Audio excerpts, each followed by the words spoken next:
تہذیب و شائستگی ابو یحییٰ۔ تہذیب و شائستگی ایک اعلیٰ ترین انسانی وصف ہے۔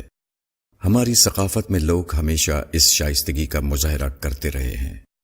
اس حوالے سے میں نے کافی عرصے قبل مولانا مودودی کا ایک واقعہ سنا۔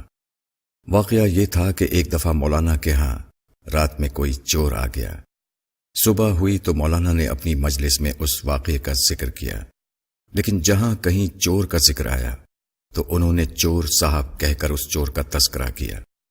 یہ شائستگی جس کا عکس مولانا مودودی کے الفاظ چور صاحب میں چھلکتا ہے کوئی اتفاقی امر نہ تھا، بلکہ ہماری تہذیب و ثقافت کے عمومی رویے کی نشاندہی کرتا ہے۔ اس ثقافت کا سب سے بڑا ثبوت ہماری زبان ہے۔ ہماری زبان دنیا کی ان گنی چنی زبانوں میں سے ہے جس میں کسی عمر، علم، رشتے اور مقام میں بڑے کسی بھی شخص کے لیے واحد کے بجائے جمع کا اسلوب استعمال ہوتا ہے۔ مثلا عربی یا انگریزی میں کسی کے متعلق یہ کہنا مقصود ہو کہ اس نے سیب کھایا تو انگریزی میں ہی ایٹ دی ایپل، اور عربی میں کہا جائے گا اکل التفاح۔ سیب کھانے والا اگر کوئی بڑا ہو تو عربی اور انگریزی کا اسلوب یہی رہے گا، لیکن اردو میں اس نے سیب کھایا کے الفاظ بولنا تہذیب سے آری بات سمجھا جائے گا۔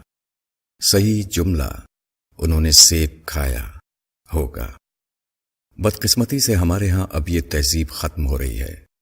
چور صاحب کی توقع تو ہمیں لوگوں سے نہیں رکھنی چاہیے، مگر مذہبی اور سیاسی اختلافات کی بنیاد پر ہمارے ہاں ایک دوسرے کے بارے میں جو سخت ترین زبان استعمال ہوتی ہے وہ بلا شبہ ہماری تہذیبی روایات کی موت ہے۔